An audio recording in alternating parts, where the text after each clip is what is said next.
The Gateway brings you the day's news each weekday from around the St. Louis region and the state capitals in Jefferson City. Our schools are accredited. We don't need this bill. And Springfield. How many more years must pass before lawmakers see time is of the essence? I'm Abby Larico. Join me each weekday for The Gateway on the STLPR app or wherever you get podcasts. You could say that State Representative Dan Shaul is especially busy during this 2021 legislative session. Not only is the Jefferson County Republican in charge of the Elections Committee, but he's also heading up a House committee dealing with congressional redistricting. So on the latest episode of Politically Speaking, Shaul joins us to talk about the ins and outs of election administration policy and the timetable for lawmakers to vote on a congressional map. Let's hit the music. This is the Politically Speaking podcast, the definitive show about Missouri politics. We have to talk about things that matter to people. I've tried to bring that same aggressive iconoclast style with me to the United States Senate. I think my district is a model for the state. We put Missourians first. You just kind of have to find the common ground with people. I believe that this district deserves someone who represents their values. After I came back to St. Louis, I started thinking that I could have a bigger role on the change that I wanted to make.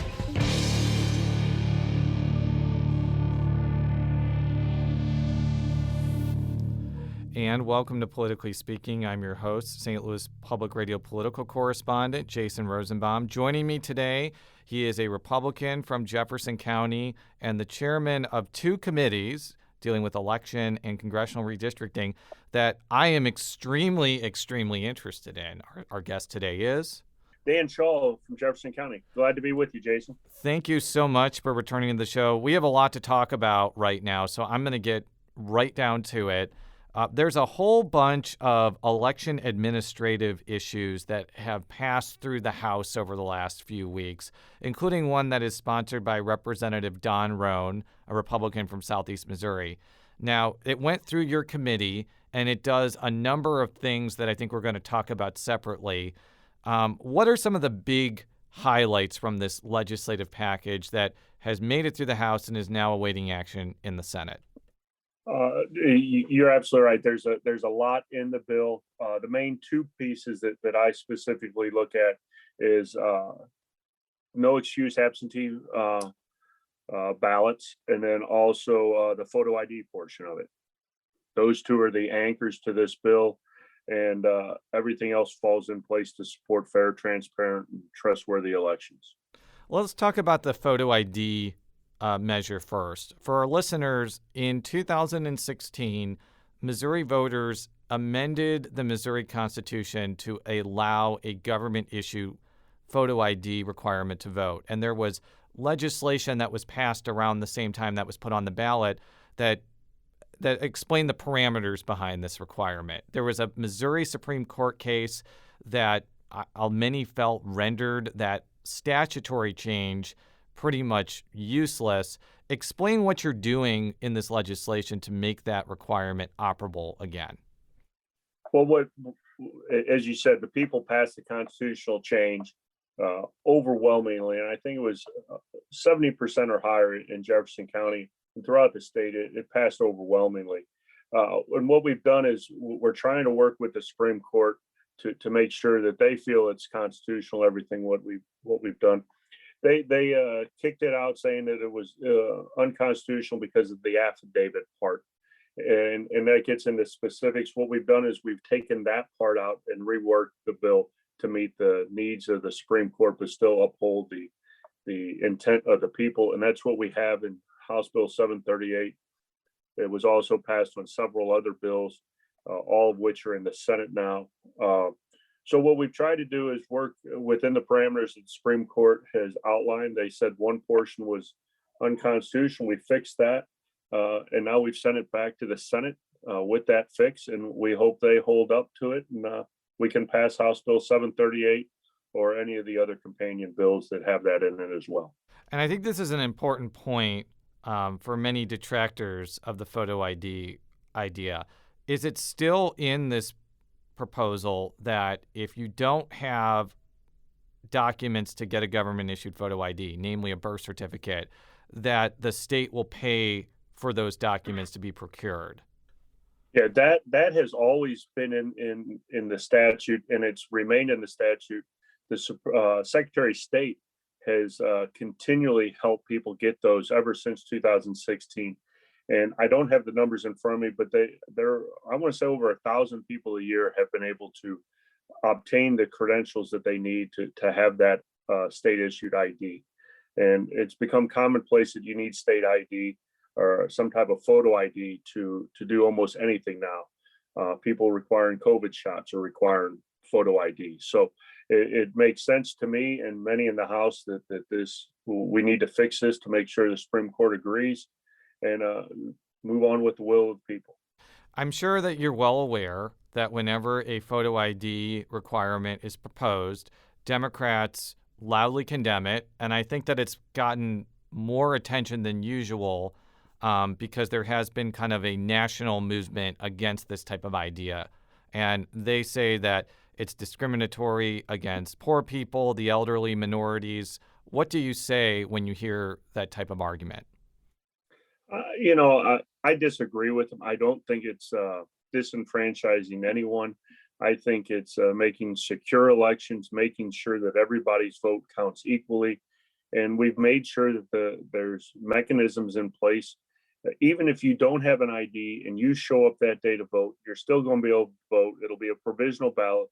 And after your identity is proven, it'll be counted as a regular ballot. I think it's unworthy to call this disenfranchisement. This is protecting our elections. We have good election laws in Missouri. What we saw throughout this last 12 months is other issues come up in other states, and we want to continue to make sure people, when they go to the polls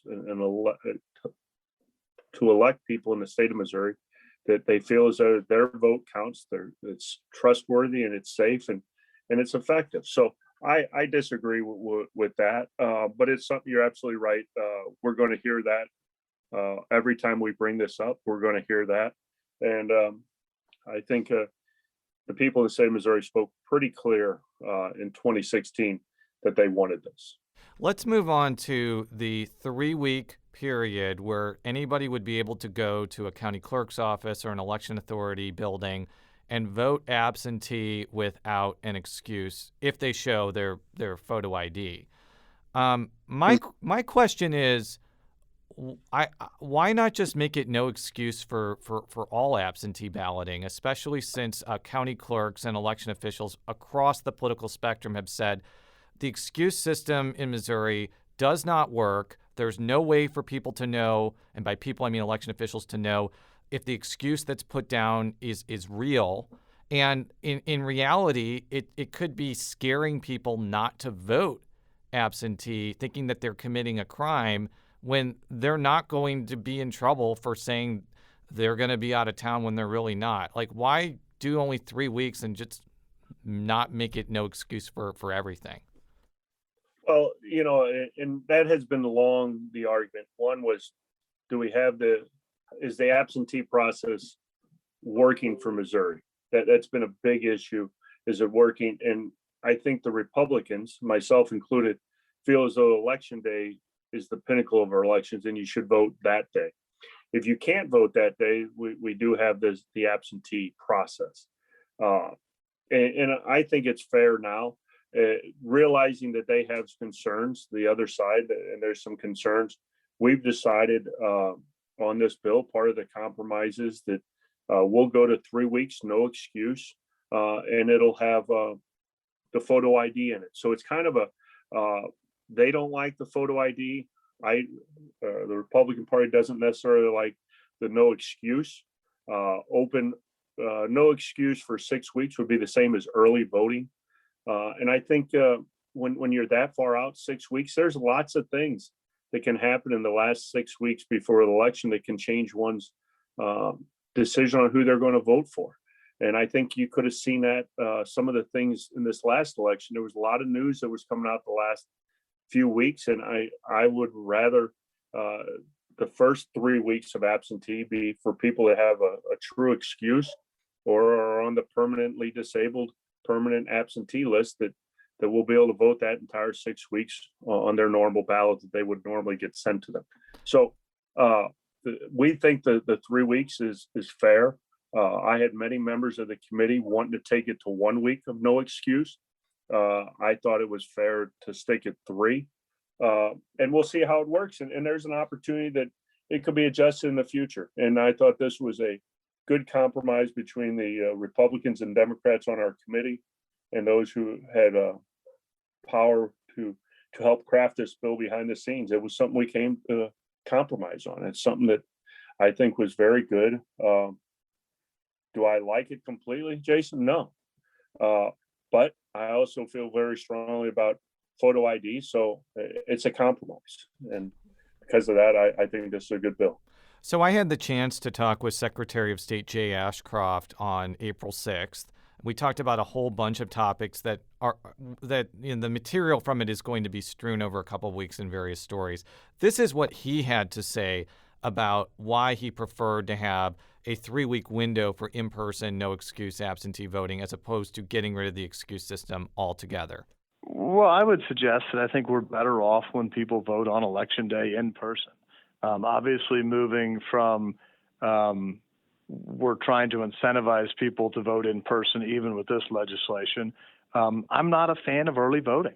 I understand that there are certain circumstances. I think the number one that people talk about is if you're serving Uncle Sam and he sent you off to some armpit of the world, we need to make sure that you don't lose your right to vote. That's important.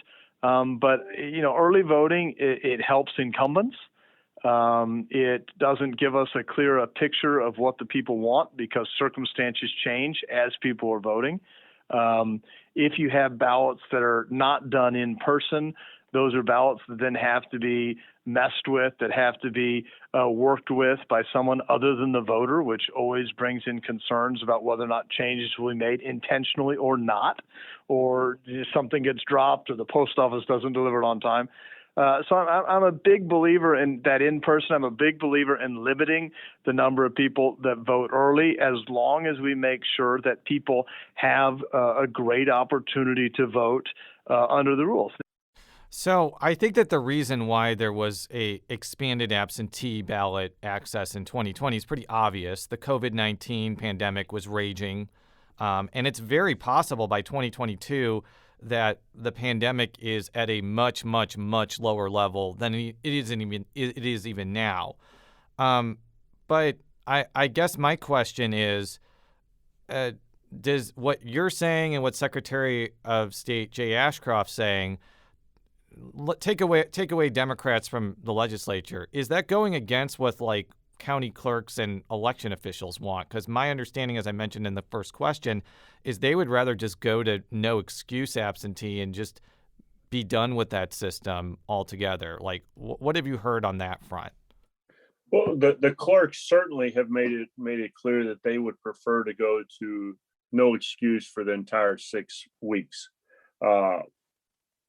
But they're, I think they're okay with this 3 weeks, the compromise. They realize that if this system works at 3 weeks, that they'll come back and ask for the other 3 weeks. And I think that's a reasonable ask on their behalf. But I think at first, I think this is a good compromise. I agree with what Secretary Ashcroft said in that clip. My son currently serves in the military. I want to make sure he has every opportunity to cast his ballot. And this will allow it. There's lots of other things in this bill, but those are the two main pieces, as we said, the photo ID and this no excuse absentee for 3 weeks. I want to play another clip from Secretary Ashcroft talking about getting rid of the presidential primary, which is kind of an issue that's in flux. There have been some pieces of legislation that deal with elections where that's been in it and others that have not. This is what Secretary Ashcroft had to say about that proposition. I'm not so much that I hate the presidential preference primary. I love the caucus, or I hate the caucus and I love the primary. I hate doing both. I think we ought to do one or the other. And if we're going to hold the presidential primary, don't hold the caucus and actually allocate the delegates determine and allocate the delegates based on the primary, so that when people vote, it means something. But right now, it only means something as long as the party wants to say it means something.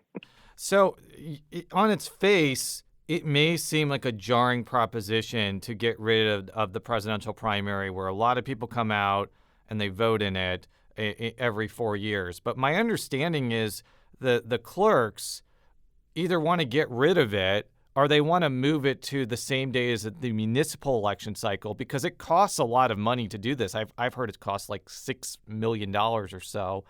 What's the prognosis for that issue, which I think if it's actually accomplished and the presidential primary is gotten rid of, I think that's going to affect a lot of people in a little less than 4 years. Right. The presidential primary piece, doing away with it, the elimination of it was originally in 738, House Bill 738. It was taken out on the floor. I think I'm kind of indifferent on that, but we've heard so much from the people on this, on both sides of it. I'm of the opinion now, I'd like the bill that 738 to remain silent and let us review the presidential preference primary specifically as its own issue and have some hearings and some input on just that. It seems like a very simple thing to do, but there's a lot of politics involved with it. So I imagine that will be remain silent on legislation this year. We talked about it a little bit. I think it garners a lot more conversation and certainly discussion this summer and in the fall. And I would look forward to talking more about it next year. We're still within the window that if we wanted to do something for the next presidential primary, we certainly have time. We're not against the time restraint on that, certainly. So long and short, I think we'll remain silent on it this year and we'll look at it more in depth in 2022.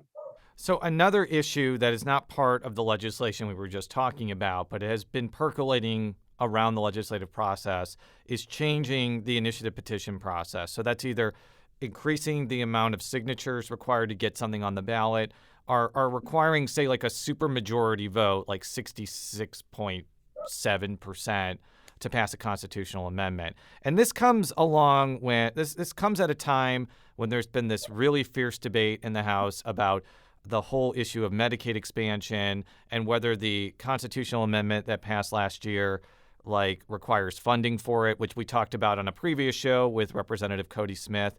It's pretty obvious that the question of initiative petitions has sparked a lot of debate this session. This, for example, is a clip from House Minority Leader Crystal Quaid decrying the entire question about Medicaid expansion funding.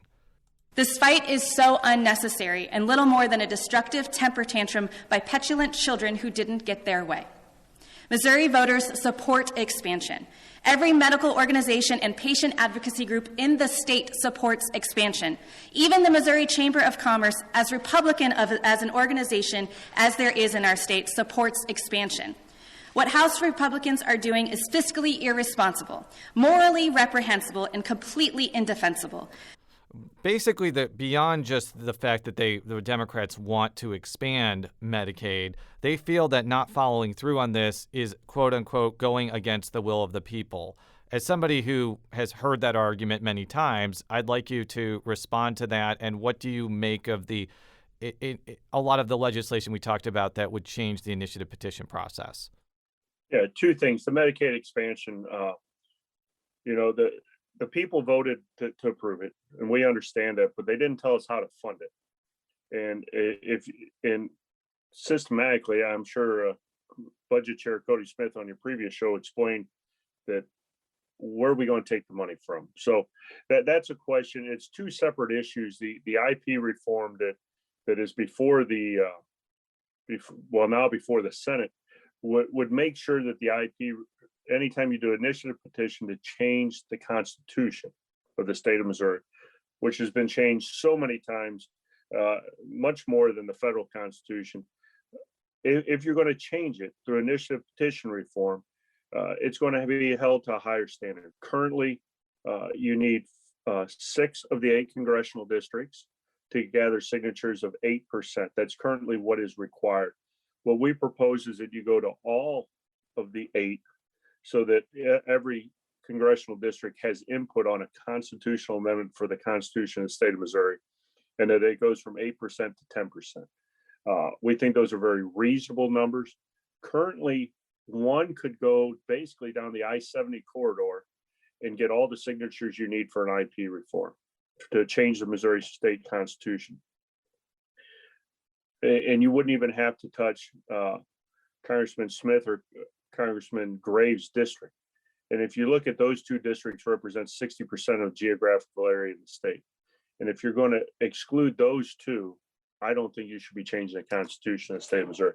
So we went to 8 of 8 congressional districts, and we raised it to 10%. Several wanted 12%. We decided 10% was a fair number. And then what we also did was, when it goes to the ballot, it will require 2/3 of the people to change the Constitution, to add to or delete from the Constitution. And I think that's a fair number. We're talking about the Constitution of the state of Missouri. This isn't about a statutory change. This is the Constitution of the state of Missouri. And I think we have to hold it to a higher standard. It needs to be to a higher standard than the dog catcher election this year. We'll be right back after this quick break with Representative Dan Shaul. And we're back on Politically Speaking with State Representative Dan Shaul. He is a Republican from Jefferson County. All right, the time has come to talk about congressional redistricting, one of my favorite topics in the entire world. What's unusual about this process is twofold. This is the first time in modern Missouri history where Democrats have not held the governorship or a branch of the legislature during a redistricting cycle. I'd have to think back to maybe the 1920s when that was true. Like, it has not happened in a very, very long time. And the other unusual thing is, because the census data is probably not going to be delivered to Missouri until September 30th, and that's kind of the census data required to do redistricting. At this point, it's looking like December is going to be when the legislature is going to come back to do congressional redistricting. So you're the head of the House committee dealing with this process. Number one, how are Republicans approaching this issue? And number two, when do you think that debate will actually happen on a congressional map? Well, on the congressional map, we certainly can't start drawing lines or anything until we have the data. And you're absolutely right. The indication is we will have usable data September 30th. And that is when it hits President Biden's desk. We're at the mercy of the Census Bureau on that. But we haven't sat around and done nothing. What we're currently doing to try to expedite this process, we're currently in the process of hearing congressional hearings on each congressional district. We've had the 8th, the 7th, and the 6th. Next Tuesday, we'll have the 5th district come in and tell us about the district, the historical features of it, what is good, what is bad, and what have you. So we're working as best we can without the data, so that when we have the data, we'll be able to do it. What is our goal? I think really until we hear all the hearings and get a firm understanding of what the people of the state of Missouri want, I've tried to keep an open mind. I've worked with the ranking member, Representative Barnes from Kansas City. He's been involved with all the decisions we've made so far. And what's going to be the challenge, and Representative Barnes and I have both discussed this, is that we won't have this will be as pure map, I think, process, because there will be no budget to play with, because we'll be in special session. There'll be nothing to negotiate with budget-wise or with legislation-wise. This will be in its own vacuum, and it's going to be quite a challenge. But I think Representative Kelly is the vice chair, and myself and Representative Barnes is the ranking member. Look forward to this challenge and presenting a map that makes sense for the state of Missouri. Yeah, and I want to just kind of touch on the point you just made, because this is going to be happening in special session, probably in December. That's when Senator Schatz predicted it, but maybe it'll be in November. I don't know. That's up to the governor to decide. Because there's nothing else that's going to be on the agenda, Democrats cannot necessarily leverage something else to get a better map. Now, it's certainly possible that the end result may be kind of a best case scenario for them and they don't end up filibustering, but that would have been their only leverage to do anything had this happened in regular session. So that changes the dynamics of what the map will be, in my opinion, to where Republicans are going to basically be the decision makers on this, even if there's input among Democrats. Is that a fair observation, or am I looking at this incorrectly? Well, I think, certainly our committee could just shove whatever we wanted through.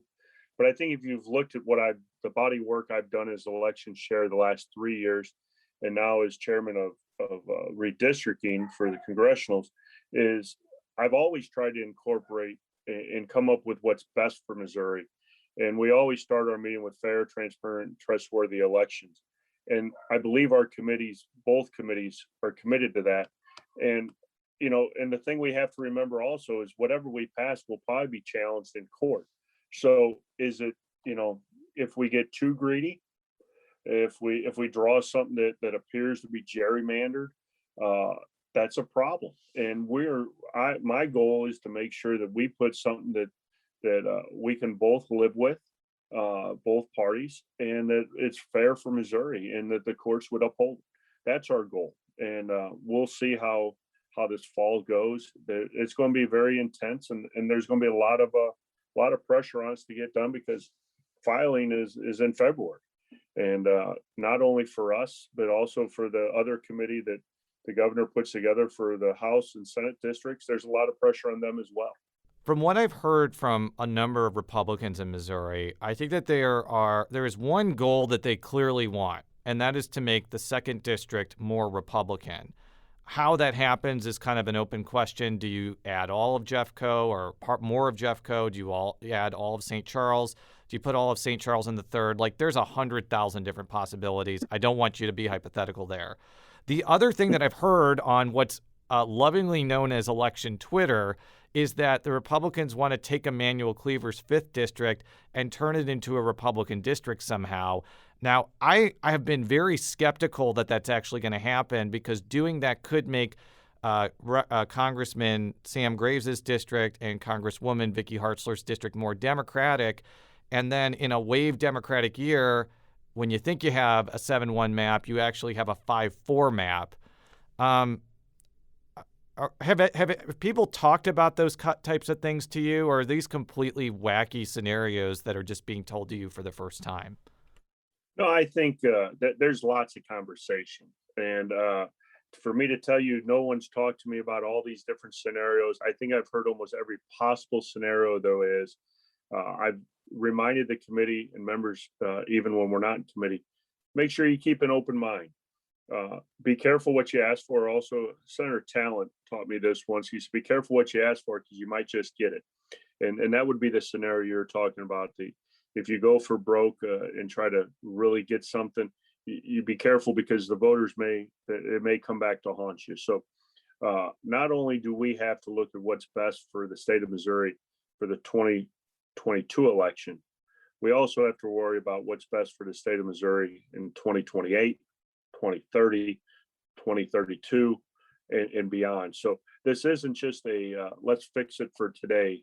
This is a 10-year process that we have to put in place, and the heaviness of this has really hit everyone on the committee. We understand the significance of this issue. Now, before I let you go, I would be remiss if I did not talk about state legislative redistricting. This is something that I'm sure you're going to be personally paying attention to because you are termed out of the legislature and you have announced that you're going to be running for the soon-to-be vacant 22nd District Senate seat in Jefferson County.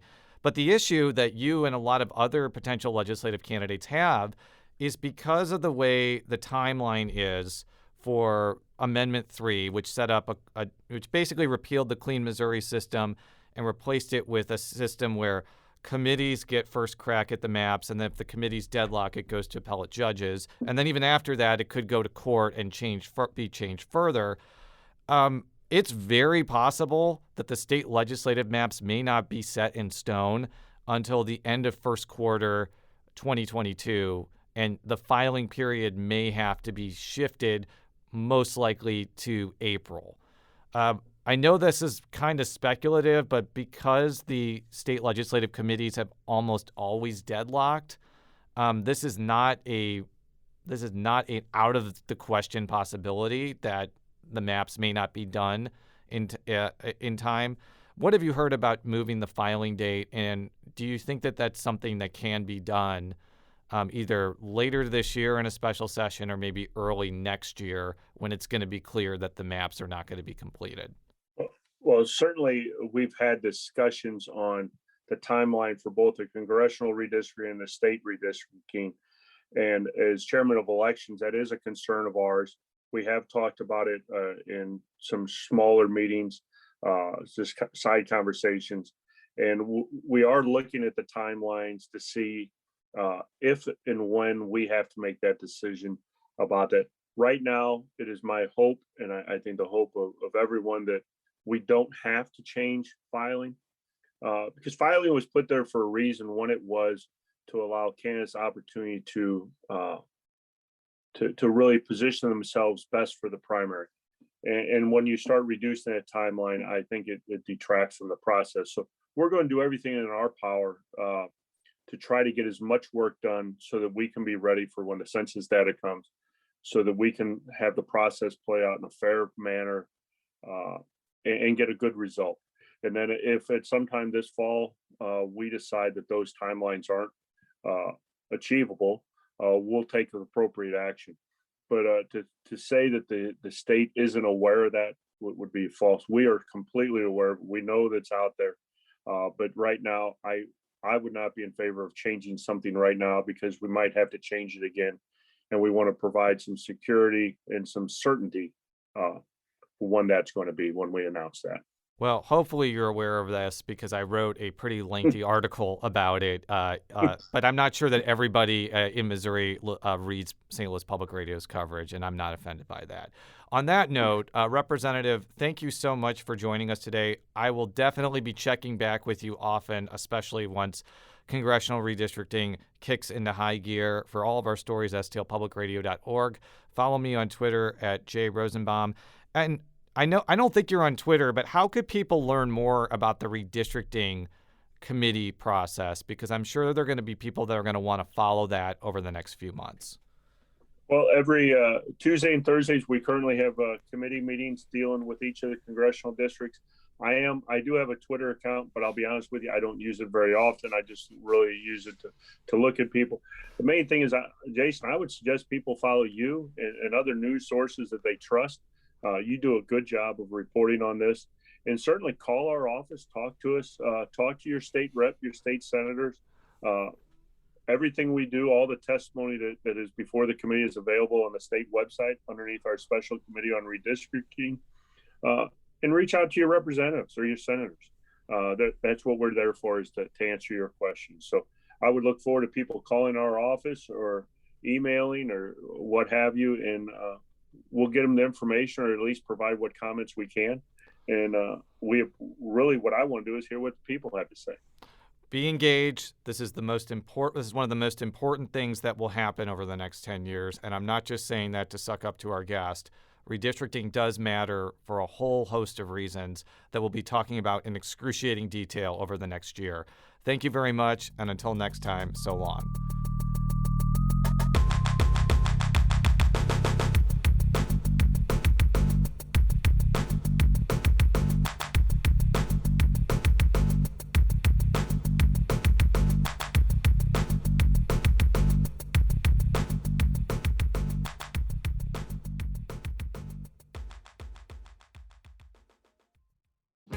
If you have a smart speaker, you have access to the entire world of NPR and St. Louis Public Radio. All the latest news and all the captivating stories. Activate our voices with yours by telling your smart speaker to play St. Louis Public Radio.